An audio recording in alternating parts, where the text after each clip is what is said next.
Kalkala plus d'une langue, c'est une exposition collective qui rassemble ici à la Kunsthalle de Mulhouse 14 artistes et collectifs.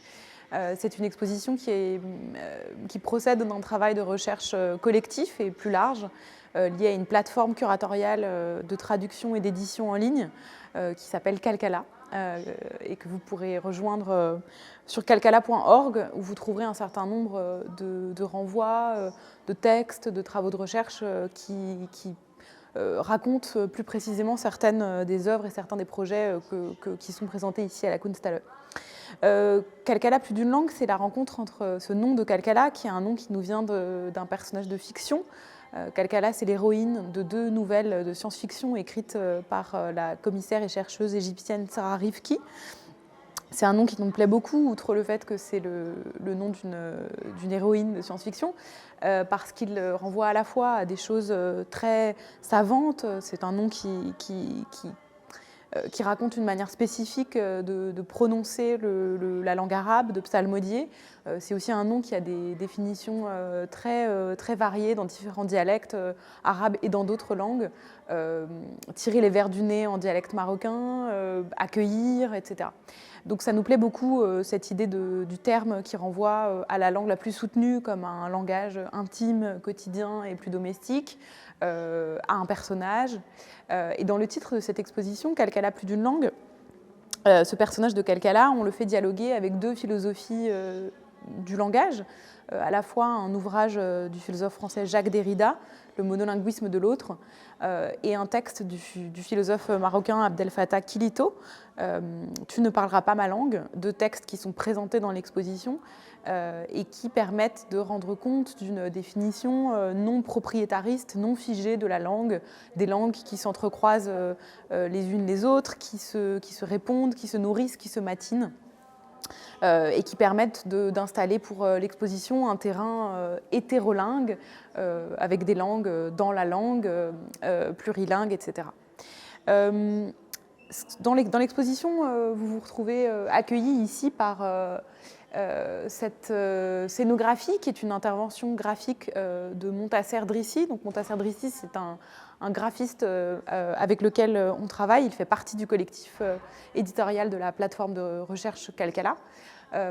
Et pour l'exposition, on l'a invité à penser les murs de la Kunsthalle comme les murs, comme les pages d'un livre ou comme les espaces en ligne de notre plateforme sur le site internet, à les investir donc avec son travail qui investigue la possibilité de faire exister dans un même espace, le mur, la page, différents alphabets.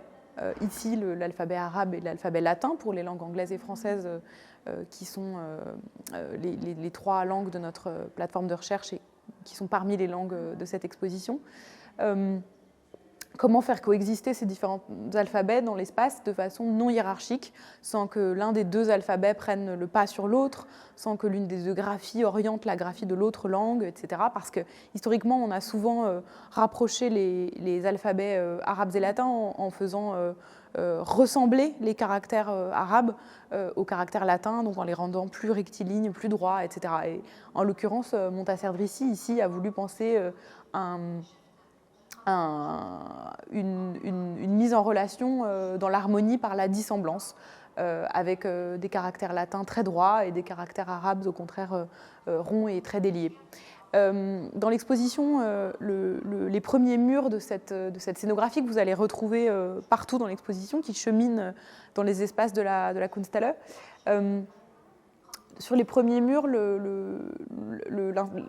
la proposition graphique de Montasser Drissi vient faire écrin à des plaques ici de l'artiste Syl Mogami Dehas. Donc on en a 3 ici et 3 qui viennent fermer en quelque sorte l'exposition avec un renvoi à son entrée. Syl Mogami Dehas, c'est un artiste qui travaille sur la question de la langue et notamment de la littérature. Donc ici on a une série, je parlais de langue, on a une autre lettre d'alphabet qui nous accueille avec cette plaque en forme de E.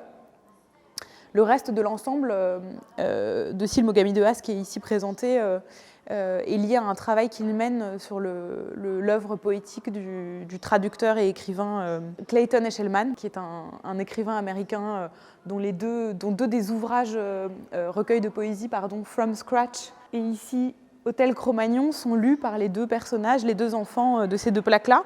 Et dans l'univers visuel de Silmogamidéas, ce rapport très littéraire, très soutenu à la langue, à la littérature, vient cohabiter avec quelque chose de très incarné, qui vient rappeler que les bouches sont effectivement les organes par lesquels on parle, mais aussi ceux par lesquels on ingère, on mange. Et donc autour de ces citations de Clayton Eshelman que mettent en avant ces plaques, on retrouve des dents, des estomacs, des saucisses, des pizzas, enfin vraiment toutes des choses qui nous rappellent que les corps qui parlent et écoutent les langues qu'on va adresser ici dans l'exposition, il s'agit vraiment de questions incarnées, que ces corps sont des corps vivants qui mangent, etc. C'était pour nous très important de rappeler ça à l'orée de l'exposition et d'installer comme ça ces questions de la langue de façon à nouveau incarnée. Donc Victorine le disait, ce qui était très important pour nous dans l'exposition, c'était de mettre l'accent sur les corps qui parlent et qui écoutent ces différentes langues. Et avant même d'entrer dans l'espace d'exposition, on est en fait accueilli par la voix d'une artiste libanaise, Mounira Al-Sol, qui reprend a cappella un tube de la diva égyptienne Kalsoum, Enta Omri, une chanson qui est parue dans les années 1960. C'est une chanson d'amour, ça veut dire « Tu es ma vie », qui a été reprise et chantée par des générations de personnes au Moyen-Orient, mais aussi bien au-delà. Et donc, lorsqu'on passe la porte de l'exposition, on entend une voix un peu ténue, celle de l'artiste qui reprend cette chanson dans une version qu'elle a traduite dans différents dialectes arabes, le dialecte marocain, le dialecte libanais, le dialecte syrien. On entend aussi quelques mots de français ou d'anglais. Mounira Al-Sol, c'est une artiste qui travaille beaucoup la question des langues en rapport avec la migration, avec l'exil, avec la circulation et le voyage des corps. C'est un travail qu'elle a commencé à mener lorsqu'elle s'est elle-même installée aux Pays-Bas et qu'elle a dû passer des examens de langue pour pouvoir obtenir un titre de séjour. Et elle s'est remise à questionner tout ce rapport qu'on entretient aux langues maternelles, aux langues de notre enfance, mais aussi aux langues qu'on choisit ou qu'on nous impose d'apprendre et de parler. Et c'était une manière pour nous d'inviter les visiteuses et les visiteurs de l'exposition à engager tout leur corps dans cette visite, pas seulement le regard, mais aussi les oreilles, l'audition et d'autres sens pour se lier à ces affaires de langue.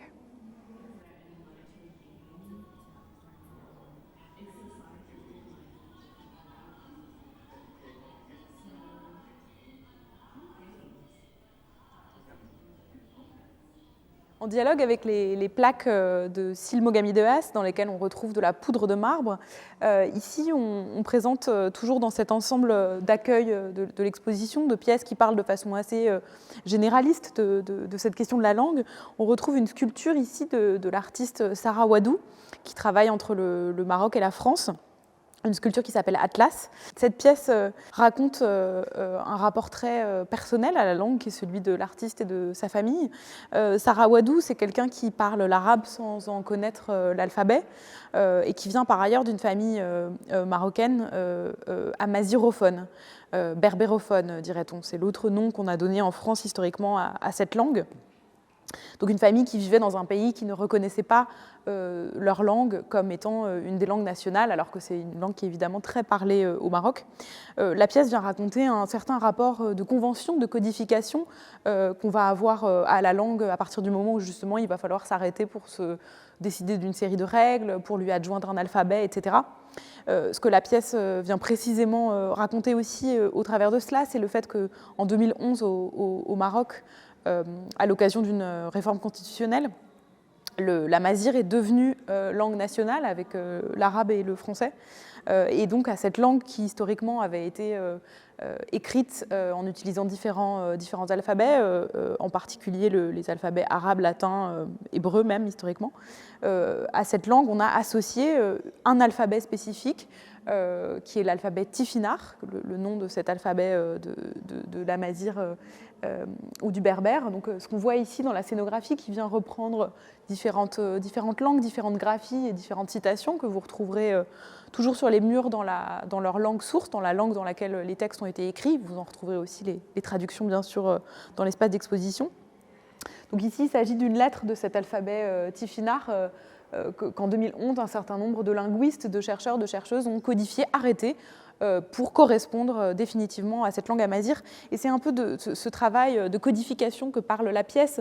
Donc il s'agit de blocs de marbre qui viennent de la région, par ailleurs, dont la famille de l'artiste est originaire. On part de premiers blocs de marbre qui sont bruts pour aller à des blocs polis, de plus en plus brillants. Et sur cette partie-là de la pièce, on se retrouve avec des tronçons qui sont comme des segments de phrases, des segments de mots avec lesquels on peut évidemment composer, recomposer selon une grammaire établie. La pièce, elle est présentée dans une boîte, dans sa caisse de transport. On voit les étiquettes de transport, d'expédition aérienne, etc. Et ça fait vraiment partie de l'œuvre, parce que justement, l'artiste qui l'intéresse autour de cette question de la codification de la langue, c'est de mettre en avant le fait que les langues, on en parlait plus tôt, parler de la langue, c'est parler de questions incarnées, c'est parler des corps qui les parlent et qui les écoutent. Et en l'occurrence, ces corps, parlant et écoutant ces langues, ne répondent pas forcément toujours à ces codifications. Les langues, elles se matinent, elles se transforment au gré des locuteurs et des locutrices qui les parlent. On voit dans la pièce qu'il y a ici de brisures aussi qui sont liées à ces transports et à ces déplacements dans l'espace qui vont changer les manières qu'on a de parler des langues, qui vont rajouter des accents, qui vont rajouter des mots qui viendront d'autres langues, etc. Et c'est ce que vient raconter très joliment cette pièce de Sarah Wadou. Je vais vous présenter un ensemble de pièces ici, qui est une production collective qui a été faite en 2016 à l'invitation de la structure, une sorte de micro-institution culturelle libanaise qui s'appelle Temporary Art Platform, TAP, plateforme d'art temporaire. Donc la particularité de cette institution, comme son nom l'indique, c'est de n'avoir pas de lieu fixe, de s'installer temporairement dans des espaces publics, adressant cette question de l'espace public qui est une question compliquée au Liban. En l'occurrence, en 2016, les commissaires de Temporary Art Platform, notamment Amanda Abir-Halil, ont invité des artistes à investir les pages de 4 journaux libanais en les considérant comme un espace public, la page du journal comme un espace public. Alors pour nous, c'était très intéressant parce que vous le verrez dans l'exposition, on va retrouver parmi les 14 artistes exposés beaucoup de collectifs et beaucoup de formes qui s'intéressent aussi à l'édition, au travail d'édition, que ce soit papier ou numérique. Évidemment, il s'agissait là pour nous de travailler avec et autour de projets qui ressemblaient à ce que nous, on voulait faire avec Kalkala, projet de recherche plus large. Donc, en l'occurrence, en 2016, les artistes ont été invités par Temporary Art Platform, ces 12 artistes dont je parlais plus tôt, à investir les pages de ces 4 journaux libanais, 2 journaux en arabe, Asafir et Al-Akbar, et un journal en français, L'Orient le Jour, un journal en anglais, The Daily Star. C'était intéressant pour nous parce que évidemment, ces 3 langues qu'on retrouve dans le projet de Temporary Art Platform sont les langues de travail de Kalkala, plateforme avant tout trilingue, français, anglais et arabe, dans différentes versions dialectales, etc. Ces langues sont aussi les langues du Liban, qui bien sûr est un pays arabophone, qui est un pays qui a connu un protectorat français, et donc le français est resté une langue extrêmement parlée au Liban, et qui enfin pays multiconfessionnel, multilingue, a un usage très fort aussi de l'anglais, avec une forte population internationale aussi installée sur son sol. Pour ces 12 artistes, donc, choisir un journal spécifique, choisir Al-Akbar, choisir L'Orient le Jour, c'était choisir un public spécifique, un lectorat spécifique, et cette question de l'adresse, pour nous, elle était extrêmement importante.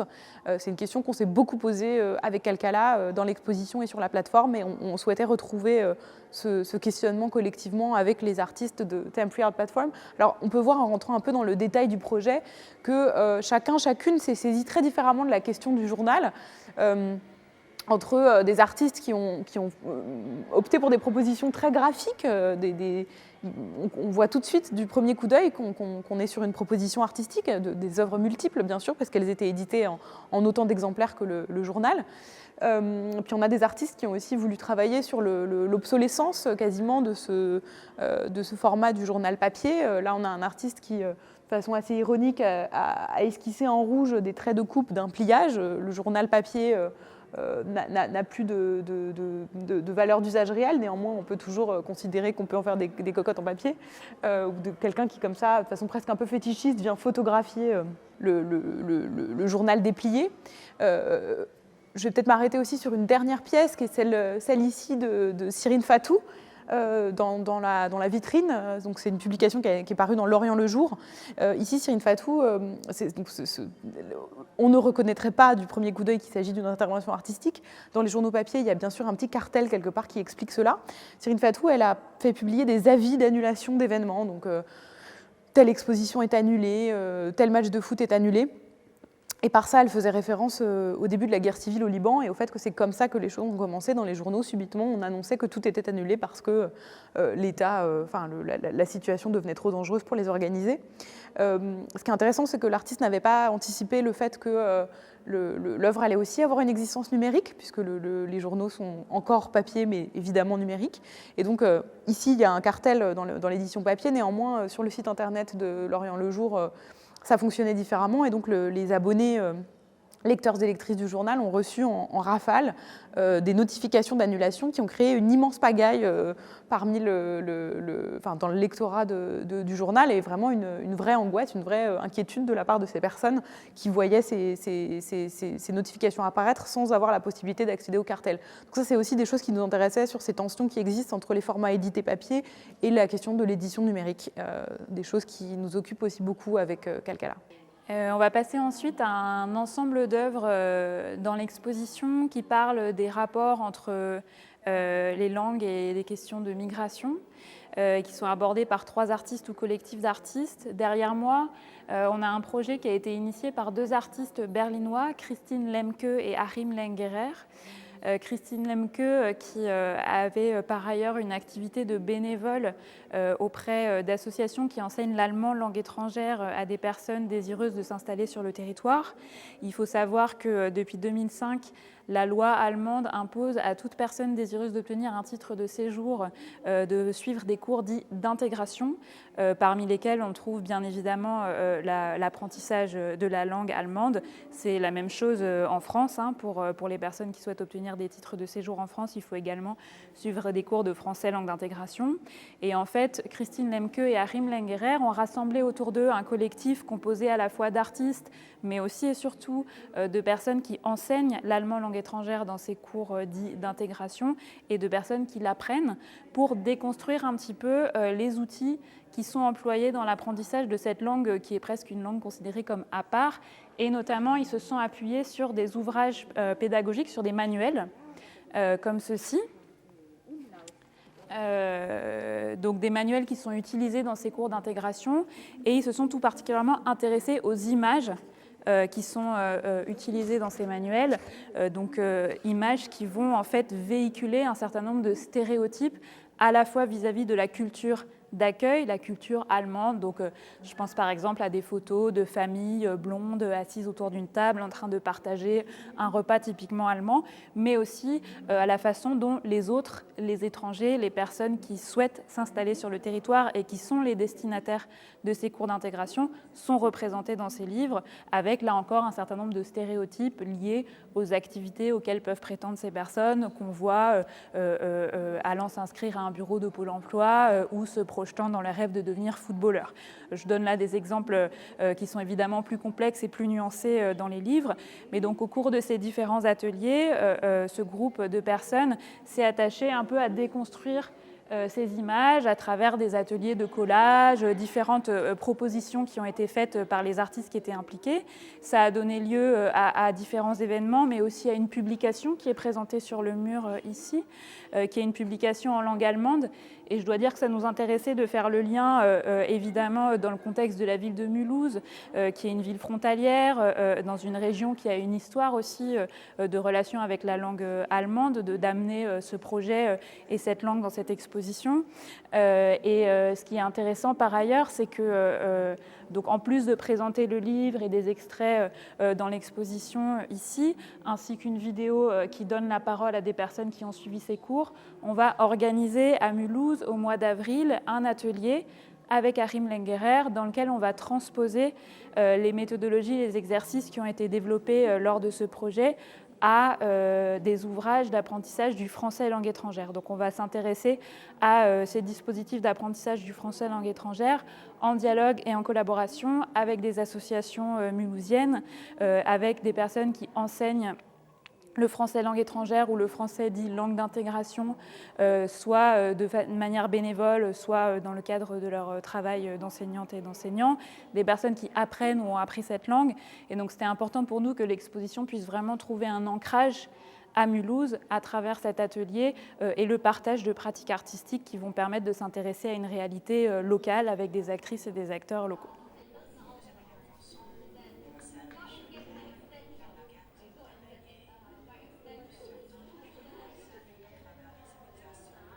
Donc, la deuxième œuvre dont je voulais parler à la suite de ce premier projet, c'est une installation d'une artiste qui s'appelle Serena Lee, qui s'intitule Second Tongues, donc deuxième langue au pluriel en anglais, et qui part en fait d'une petite histoire, d'un petit récit imaginaire qui a été rédigé par Serena et qu'on trouve écrit sur le sol de l'exposition en lettres de pâte à sel. Donc je vais vous le lire, je vais vous lire les deux premières phrases. Ce petit récit raconte que dans le futur, nous parlerons toutes et tous une seconde langue que nous n'aurons pas choisie.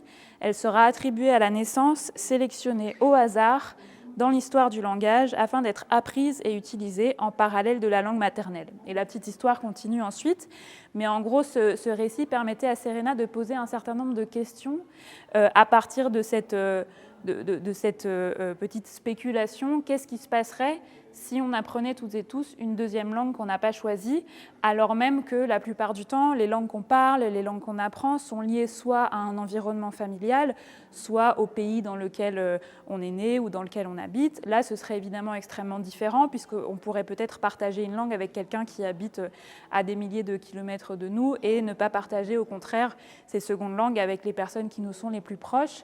Donc comment est-ce que ça permet de poser des questions sur les hiérarchies qui existent, par exemple, entre les langues qui sont parlées par de nombreuses personnes ou par de tout petits groupes de personnes, entre les langues qui n'existent que de façon orale et les langues qui sont écrites.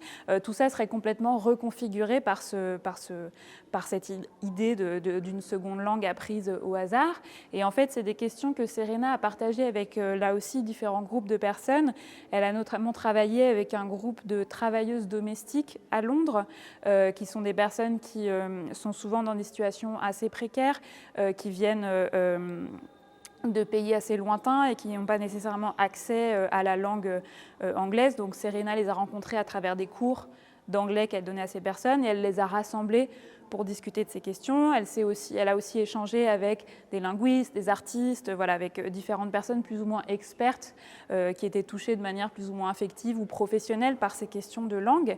Et ce qui est intéressant, c'est qu'elle ne les a pas seulement invités à parler, elle les a invités à faire des choses, à s'engager dans des gestes et notamment passer par le modelage, passer par la cuisine, passer en fait par des situations qui faisaient que la parole pouvait se libérer et circuler de manière plus intimiste ou plus conviviale que si c'était s'agit simplement d'un format d'interview qui peut être intimidant pour certaines personnes. Et donc dans l'installation, on va voir à la fois les objets qui ont été produits et utilisés pendant ces ateliers, notamment des objets en pâte à sel qui représentent des téléphones portables, un peu des talismans qui ont été façonnés par ces personnes.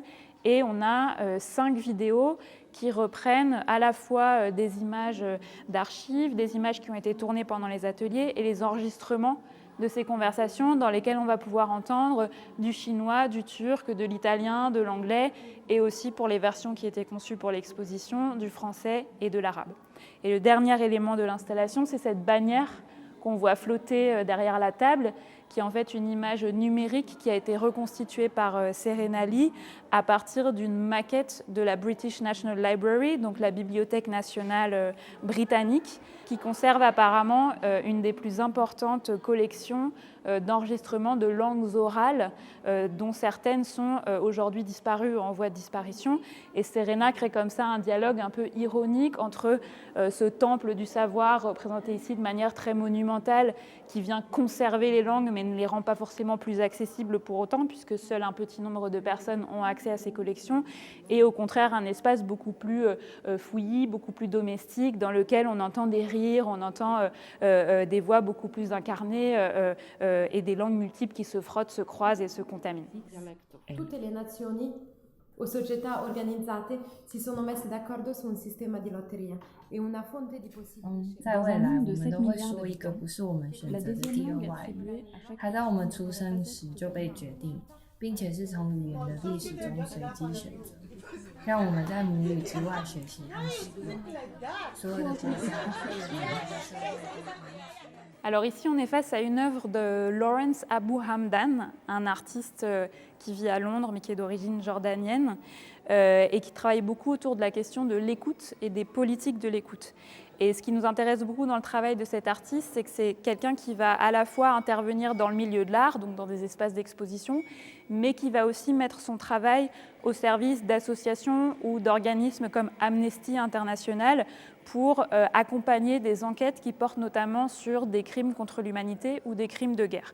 Donc c'est une personne qui intervient à la fois dans le milieu de l'art et dans des domaines beaucoup plus sociaux ou politiques.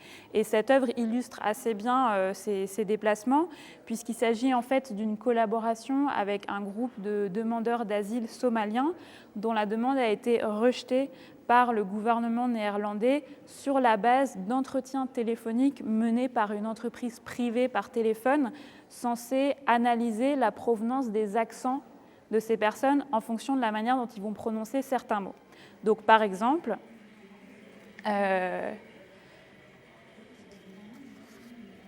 on a ici la fiche d'une personne dont la demande d'asile a été rejetée sur la base de sa prononciation des mots non, réfugiés, bananes, école ou légumes.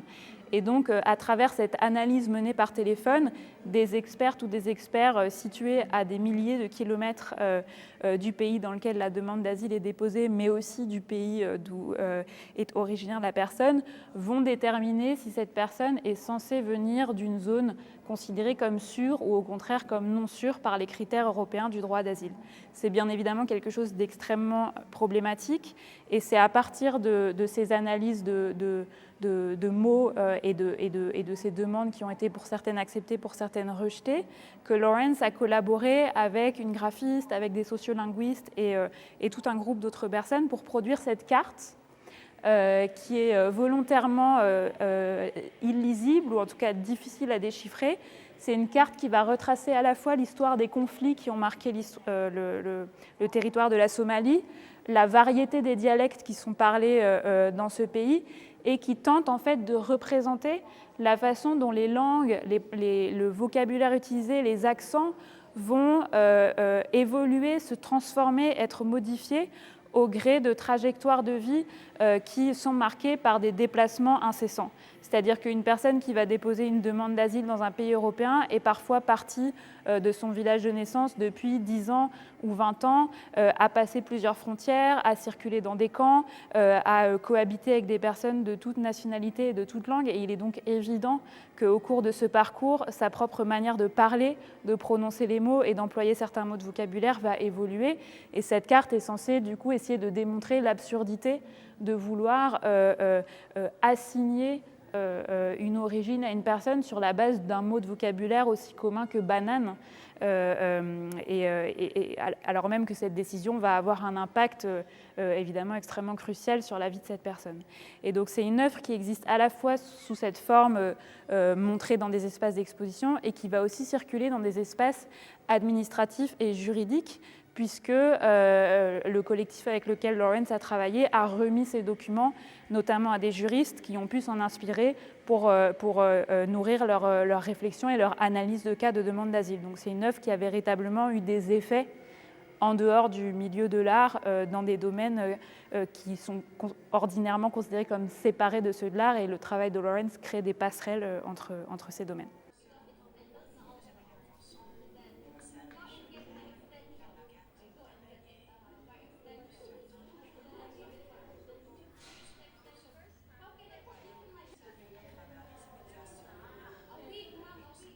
Changement assez radical d'atmosphère après la pièce de Lawrence Abu Hamdan. Ici, on se trouve dans une installation assez importante pour l'exposition. Elle a été produite pour l'exposition. C'est l'installation d'un collectif, à nouveau d'un collectif qui travaille sur les pratiques éditoriales. Ferras Publishing Practices, un collectif de 3 artistes basés à Berlin. Et qui, comme leur nom l'indique, travaille autour de la question de l'édition, etc. C'est un collectif qui à de grandes séries de recherches autour de questions qui tournent autour des langues et de leur traduction. Le projet ici prend part à la série Institutional Terms, termes institutionnels, qui questionne la question qui vient interroger la question du bilinguisme dans les institutions d'art contemporain.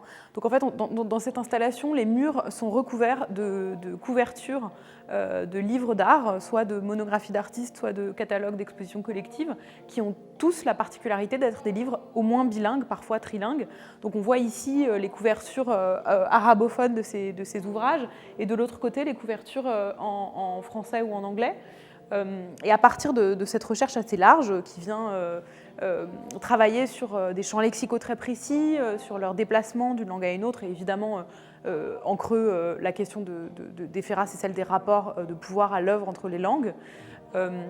Cette série, elle a pris avec cette installation qui s'appelle Lip Sync for Your Art, a Bilingual Karaoke.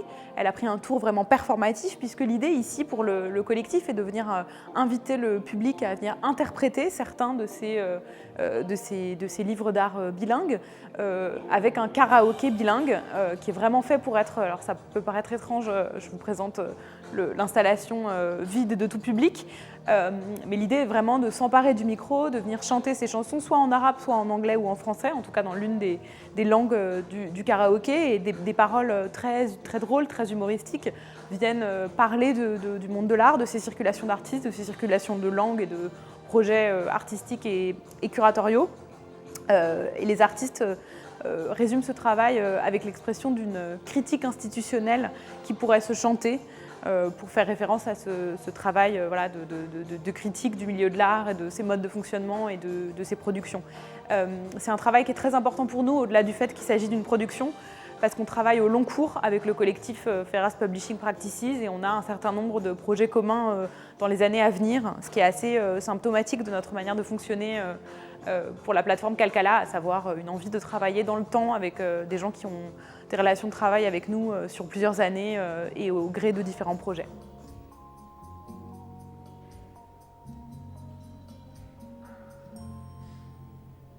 On va passer à un nouvel ensemble d'œuvres qui aborde la question du témoignage, la possibilité ou l'impossibilité de témoigner, soit parce qu'on en est empêché, soit parce qu'on refuse de le faire, soit pour d'autres raisons. Et on a ici une vidéo d'un artiste qui s'appelle Benoît Grimalt, qui s'intitule « Retour à Genoa City ».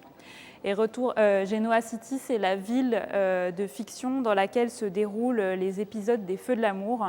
C'est une vidéo dans laquelle en fait, Benoît Grimalt va filmer sa grand-mère, Mémé, et le frère de celle-ci, Tonton Thomas, qui sont des fans éperdus des Feux de l'amour dont ils ne ratent aucun épisode depuis 20 ans. Et Benoît leur demande de raconter les Feux de l'amour. Une entreprise évidemment impossible, puisque dans cette sitcom, des dizaines de personnages se croisent, s'épousent, divorcent à plusieurs reprises, les acteurs changent, etc. Et on comprend au fur et à mesure du film que derrière ce point de départ un peu burlesque se cache en fait une histoire beaucoup plus émouvante et presque tragique, puisqu'il s'agit en fait pour l'artiste d'essayer d'inviter sa grand-mère à raconter l'histoire de sa famille, une histoire qui est restée longtemps tue et qui circule très peu. Sa grand-mère est originaire d'une zone assez pauvre d'Italie. Elle a émigré avec sa famille au début du XXe siècle en Algérie. Puis, au moment de l'indépendance, la famille est revenue s'installer en France avec les Pieds Noirs qui ont quitté l'Algérie dans les années 60 et s'est installée à Nice. Toute cette histoire-là d'exil, de déplacement, on le comprend, est assez douloureuse pour la grand-mère de Benoît, qui en parle très très peu. Et donc, à travers comment dire, un peu par procuration, en s'attachant à ces récits échevelés des Feux de l'amour, l'artiste tente de dresser un portrait en demi-teinte de cette grand-mère dont il est très proche, et de l'histoire de sa famille à laquelle il est difficile pour lui d'avoir accès. Tonton Thomas. Oh, c'est toi. D'où tu sors, toi? Mais ça fait 20 ans que je suis là, tonton Thomas, dans votre salon. Vous voulez bien nous raconter votre histoire? Je vais la raconter. Commencer par le commencement. Ça fait des années, ça. C'est-à-dire 1931, on est parti d'Italie. 31. D'accord? Dans 31, combien ça fait des années, ça? Bon. Mais pourquoi êtes-vous parti? Parce qu'on est parti parce qu'on était dans la misère. Ah bon? Vraiment? C'est pour ça qu'on est parti. Ah oui? Ah oui. Où habitiez-vous en Italie? On était à Capelle. Le Capelle, on est parti directement à Naples. C'est beau, Naples. C'est la misère, oui. Alors effectivement, tout cet ensemble d'œuvres qu'on aborde et qui est construit autour de la question du silence, il nous a permis de faire un nouveau renvoi à ce personnage de Kalkala dont on vous parlait au début de la visite, cette héroïne de Sarah Rifki. C'est la citation qu'on retrouve en haut du mur et qui aborde effectivement cette question des silences dans la voix. On voudrait présenter dans ce contexte aussi l'œuvre de l'artiste William Haddad. William Haddad qui est une photographe française qui a en partie grandi au Maroc, donc a été à l'école au Maroc et en connaît évidemment bien l'histoire, etc. Pour autant, en revenant travailler au Maroc à l'occasion d'une résidence au début des années 2010, elle a découvert une histoire qu'elle ignorait parfaitement, l'histoire des opposantes et opposants politiques au roi Hassan II, qui dans les années 70 et 80 ont été incarcérés, torturés, emprisonnés, assassinés pour certains et certaines. Donc quand elle a rencontré cette histoire dont elle ignorait tout, elle a décidé de commencer à travailler avec ces personnes qu'elle a décidé de rencontrer. Et c'est un travail qui a commencé en 2013 et qui continue encore aujourd'hui. Les premières photographies, donc on présente 3 séries de cet ensemble, mais c'est bien un seul et même travail. Les 3 premières photographies ici ont été prises en 2013 quand justement elle a rencontré ces personnes. Les 2 premiers portraits sont ceux d'un homme et d'une femme qui ont connu cette histoire, qui ont fait partie de cette histoire militante. La 3e photographie, ce serait plutôt le portrait d'un lieu. Moi, je peux y voir un très beau bougainvillier, mais ces personnes justement interrogées, rencontrées par William Haddad, elles savent qu'il s'agissait d'une des prisons informelles du régime, d'un des lieux de torture dans lequel un certain nombre d'entre elles et eux sont passés.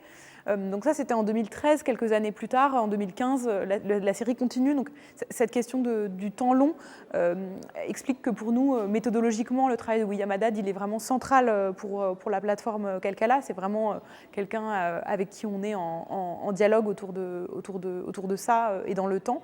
Elle a établi des relations de travail avec ces personnes rencontrées en 2013 dans la durée, des relations de travail qui sont devenues des relations d'amitié, en tout cas des relations de grande confiance.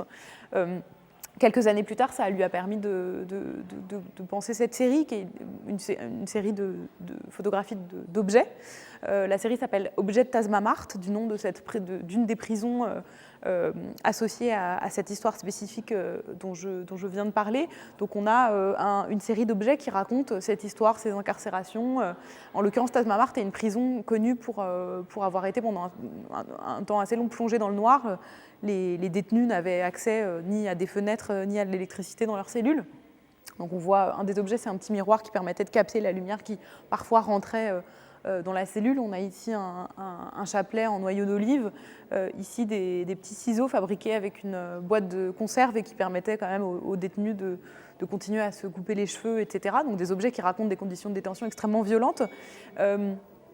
Qui sont détaillées dans cette lettre. Donc on a 2 lettres dans cette série d'objets. Une lettre ici qui est écrite en français et qui raconte vraiment spécifiquement cette histoire, qui permettra aux visiteurs et visiteuses de la Kunsthalle d'en prendre connaissance sans le récit que je suis en train de faire et qui l'accompagne. Cette lettre, elle est présentée, elle est photographiée par l'artiste de façon très frontale, de manière à ce qu'elle soit lisible par le public. En effet, elle a pu être acheminée jusqu'à la personne qui en était le ou la destinataire à l'époque. La personne qui l'a écrite a pu convaincre le geôlier de laisser sortir la lettre et de la poster. C'est cette lettre qui a fait connaître les conditions de détention extrêmement difficiles de Tazma Mart et qui a permis par la suite aux détenus de les faire améliorer. Cette seconde lettre qu'on voit ici, qui est vraiment une photographie qu'on trouve très belle et qui nous tient vraiment à cœur dans cet ensemble, il s'agit d'une lettre qui, elle, à contrario, n'a pas pu être acheminée jusqu'à la personne ou le groupe de personnes qui en étaient destinataires. Et pour cette raison, l'artiste ne la photographie pas de manière à ce qu'elle soit lisible, elle la photographie roulée. C'est une lettre qui a été brodée par le prisonnier ou la prisonnière qui l'a, donc je ne sais pas si on peut parler d'écrire, en l'occurrence, donc brodée. Et pour cette raison, elle est enroulée, photographiée de manière à être protégée de nos regards. Et il y a vraiment, à nouveau, je parlais de méthodologie, dans le travail de William Haddad, quelque chose d'extraordinairement respectueux, qui s'interroge toujours sur une manière de travailler sur des questions compliquées de silence de l'histoire, sans vouloir refaire par l'image et par le travail violence à des personnes qui ont justement déjà incarné, été habitées par ces questions, ces histoires parfois très violentes. Et cette manière d'être à l'écoute de ça est pour nous très belle et très importante. La troisième série témoigne vraiment de ces liens de confiance. Donc après avoir confié à l'artiste leurs archives, ces personnes lui ont confié, ou en tout cas accepté de prêter leur corps au travail, puisque cette dernière série qui est encore en cours aujourd'hui, et on est certaine que le travail en cours donnera encore d'autres projets photographiques chez William Haddad. C'est une série de moulages des corps de ces personnes qui sont ici refotographiées. Il y a quelque chose de la mise à distance progressive à nouveau de cette histoire et de ces personnes auxquelles surtout il ne faut pas refaire violence. Donc évidemment, de façon refusant tout spectacularisme, l'artiste ne vient pas prendre en photo les parties du corps des personnes qui auraient été abîmées, violentées. Au contraire, l'idée c'est de reconduire un geste de l'ordre du soin, de la caresse, du toucher, quelque chose de rassurant. Et on voit bien que les personnes rencontrées des années auparavant acceptent de se prêter à ce jeu du toucher et du corps à corps parce qu'elles ont confiance en l'artiste.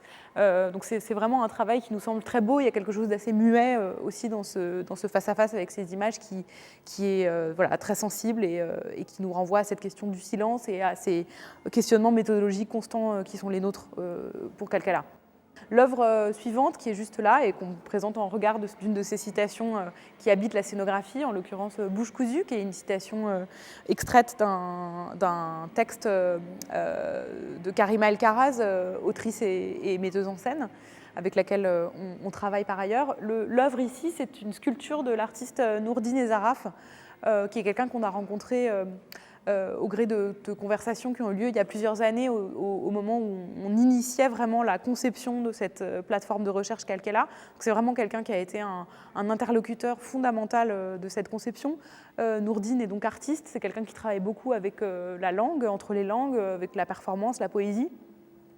Il écrit et travaille en arabe, en anglais, en amazigh. Et donc en l'invitant, cette sculpture est avec le karaoké des Ferras, l'autre production spécifique de l'exposition, c'est important de le mentionner. Donc en l'invitant, on pensait que l'artiste proposerait une performance, une lecture, un poème. Et en fait, il a voulu retourner l'invitation qui lui était faite, donc ne pas parler pour ces publics, ces endroits qu'il ne connaît pas. Il vit au Maroc et si les objets ont parfois des difficultés à circuler, il en va de même, voire de façon, c'est même encore plus compliqué pour les personnes. Et donc Nourdine a voulu retourner l'invitation comme une sorte de plaidoyer au silence et nous renvoyer à la situation d'écoute dans laquelle on est, à la fois nous, Kalkala, et le public de l'exposition, par ce dispositif qui reprend, qui mime les premières expérimentations de radars sonores qui datent maintenant du XVIIe et du XVIIIe siècle, donc qui reprenaient des formes de grands coquillages, de grandes oreilles en métal qui amplifient le son.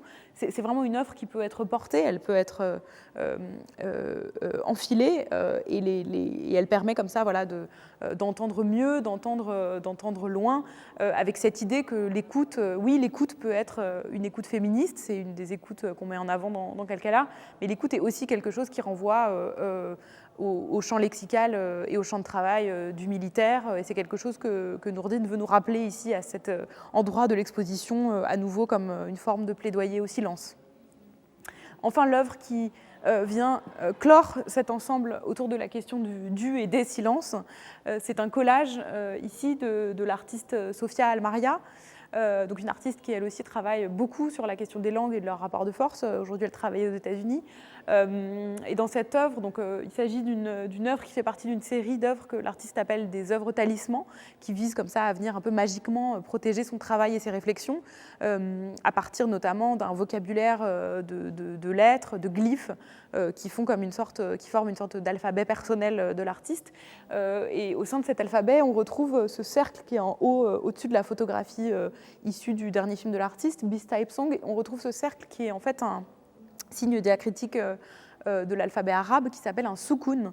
Et le soukoun, comme dans la notation musicale, c'est un signe qui vient indiquer que la voix doit marquer une pause, qu'on doit faire un silence, manière à nouveau pour nous de clore cet ensemble d'œuvres qui adresse cette question de manière très différente et toute très habitée.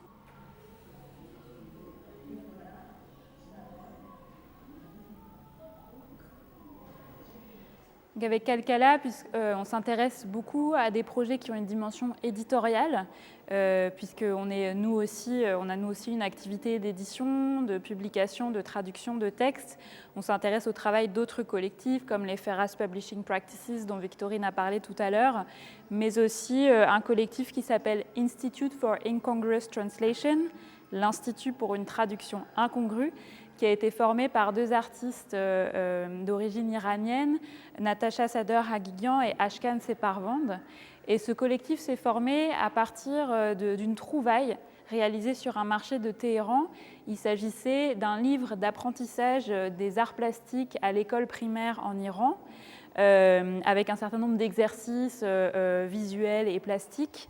Et Ashkan et Natasha ont entrepris de traduire ce livre, une entreprise qui pourrait paraître a priori relativement anodine et qui s'est avérée en fait beaucoup plus complexe puisque chaque terme en persan pouvait renvoyer à une multitude de termes en anglais, la langue dans laquelle il souhaitait traduire l'ouvrage. Et donc, ça a soulevé un certain nombre de questions autour des manières dont on apprend à voir, dont l'apprentissage de l'art peut conditionner notre regard et plus largement notre rapport au monde, quand le terme qui désigne un exercice de représentation peut signifier aussi bien paysage, portrait, image, illusion, représentation, ça ouvre un certain nombre de possibilités qui se transforment au gré des langues et des images avec lesquelles on grandit et avec lesquelles on apprend à concevoir et à comprendre le monde. Donc en fait, les artistes ont décidé de déplier un petit peu toutes ces questions à travers un livre qui prend différentes formes, puisque le livre peut être relié à la fois du côté gauche et donc se lire de gauche à droite en anglais, mais aussi lorsqu'on enlève les pinces et qu'on les met de l'autre côté, il peut se lire de droite à gauche en persan. On peut aussi choisir d'enlever complètement les pinces et d'étaler ou d'éclater le sens de lecture du livre, et c'est ce qui se passe un petit peu dans l'installation qui nous entoure, dont je vais parler dans quelques secondes. Mais avant cela, je voulais montrer un petit peu des détails du livre, qui comprend donc un facsimilé de cet ouvrage, de ce manuel d'apprentissage des arts plastiques à l'école primaire en Iran, qui est reproduit et accompagné de traductions, de tentatives de traduction en anglais dans les marges. Dans un deuxième chapitre, les artistes ont demandé à des artistes contemporains de réinterpréter les exercices et d'en produire de nouveaux. Donc, par exemple, dans la version originale du livre, il y a une photo de l'ayatollah Khomeini qui encourage son petit-fils à faire de l'art. Et là, un des artistes a proposé un coloriage, mais il y en a évidemment beaucoup d'autres interprétations possibles qui se suivent dans le livre. Et le livre se poursuit avec des entretiens, des textes plus théoriques qui proposent une réflexion sur les façons dont on regarde et les façons dont on traduit, et comment cela, encore une fois, nous permet d'entretenir un certain nombre de rapports au monde. Je disais que le livre pouvait être éclaté dans l'espace. Il y a quelques années, les artistes ont collaboré avec un designer qui s'appelle Khan Altai, qui leur a proposé ce dispositif de 3 cercles qui permet en fait de se déplacer pour lire des extraits de l'ouvrage. Donc ici, on a par exemple tout le facsimilé du livre d'histoire de l'art qu'on peut lire de la gauche vers la droite. Sur le deuxième cercle, on va avoir les exercices qui ont été réinterprétés par des artistes contemporains, où là, on va plutôt être invité à lire de la droite vers la gauche, donc dans le sens de lecture du persan. Et sur le dernier cercle, on a un ensemble d'images qui viennent compléter l'expérience qu'on peut avoir de ce livre, aussi en nous imposant de lever la tête, en mettant une certaine distance entre le regard et les pages d'un livre, et donc en proposant d'autres expériences de lecture ou en tout cas d'appréhension du texte dans l'espace.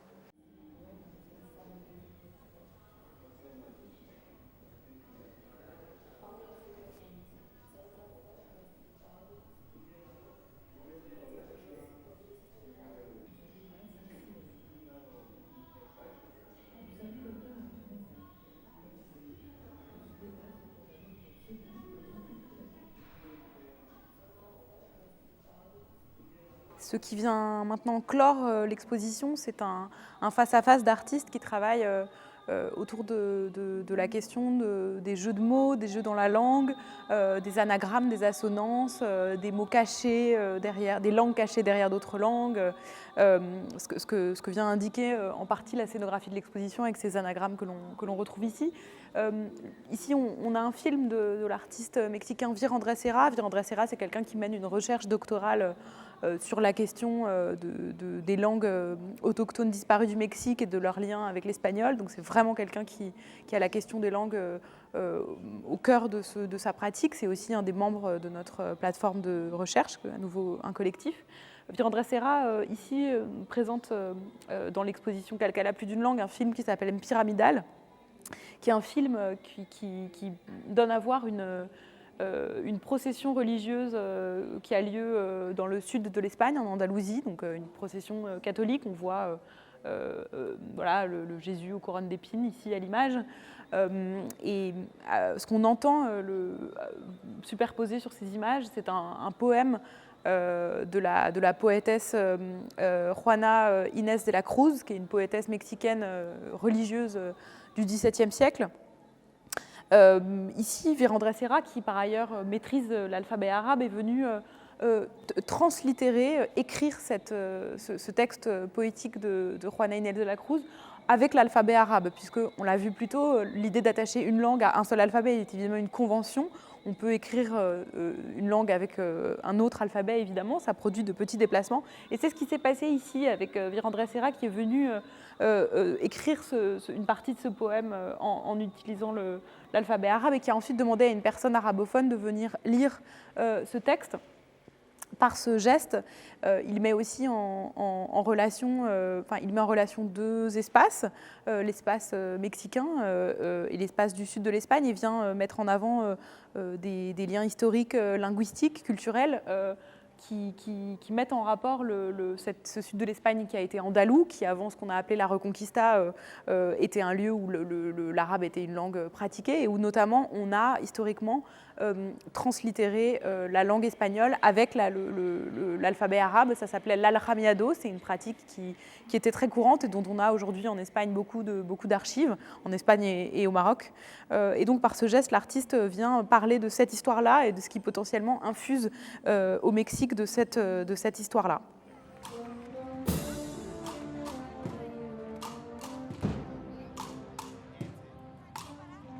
Qui con negros vapores le inetimaba, la vaporosa sombra fugitiva.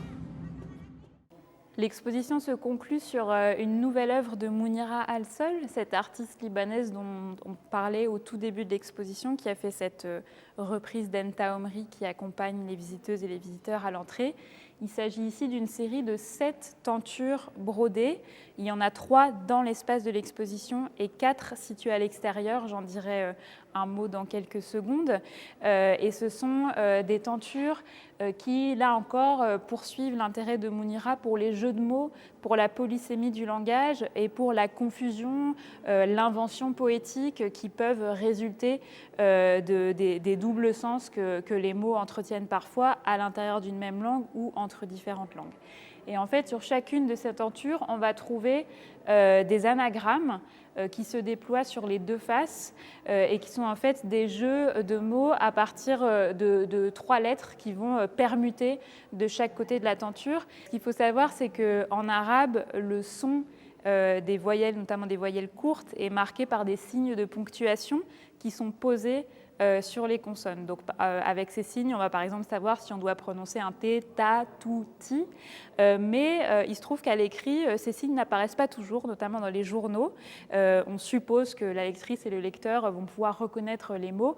Or, cela peut donner lieu à des doubles sens ou à des confusions, comme je le disais tout à l'heure, et toute l'œuvre qui est derrière nous joue sur ces doubles sens, puisque les séries d'anagrammes qui sont proposées sur chacune des faces des tentures vont proposer des mots avec des sens très différents, par exemple poussière et désir, oui et interdiction. Et ce qui est intéressant, c'est que pour comprendre, évidemment, pour les personnes arabophones, les jeux de mots qui se jouent en fait entre chacune des faces de ces tentures, eh bien, il faut circuler, naviguer entre les œuvres. Elles sont réalisées dans un tissu qui a lui aussi une signification particulière, puisqu'il s'agit en fait de tissus qui dans les années 60-70 étaient utilisés encore dans certains intérieurs domestiques au Liban pour séparer les pièces les unes des autres, et dont l'usage a progressivement disparu, ou en tout cas s'est beaucoup réduit avec l'apparition de l'architecture à bas coût vernaculaire en ciment ou en béton. Et donc ce sont des tentures que Mounira a trouvées sur un marché au Liban et qu'elle a pu obtenir. Donc il y a aussi cette idée d'un environnement domestique dans lequel ces langues vont se déployer et dans lequel elles nous invitent à circuler. Et je disais tout à l'heure qu'on présentait 3 de ces tentures dans l'espace d'exposition et on a décidé d'en installer 4 autres dans le hall du bâtiment de la fonderie, dans lequel se situe l'espace d'exposition de la Kunsthalle Mulhouse, mais dans lequel se situe aussi l'Université de Haute-Alsace, les archives de la ville de Mulhouse, les ateliers pédagogiques de la ville de Mulhouse. Et comme on savait que l'exposition ne pourrait pas ouvrir dans l'immédiat, c'était très important pour nous de la faire exister à l'extérieur, de faire vivre certaines des œuvres en dehors de l'espace d'exposition de la Kunsthalle pour qu'elles puissent être vues, et bien notamment par les étudiantes et les étudiants de l'université, les enseignants, en tout cas les usagers de ce bâtiment qu'est la fonderie, mais aussi par les habitantes et les habitants du quartier, puisque la façade vitrée de ce bâtiment permet de regarder les œuvres, ces grandes tentures brodées, suspendues depuis l'extérieur. Et c'était une façon pour nous à la fois d'introduire et de clore l'exposition par un dialogue avec la ville et les habitants qu'on espère développer à travers les ateliers qu'on va mettre en place, à travers le programme radiophonique qui va accompagner l'exposition, puisque c'est évidemment très important pour nous de ne pas penser une exposition comme quelque chose de séparé, de clos sur lui-même, mais comme un événement qui interagit, qui produit des conversations et qui produit des relations avec les habitantes et les habitants de la ville qui l'accueille. رجعوني عيونك في النهارات اللي دازوا علموني نندم على الماضي وجراحه. Ce que j'ai vu avant que mes yeux تشوفك emmeri et perdu يحسبوا comment علي ce que j'ai vu ce que j'ai vu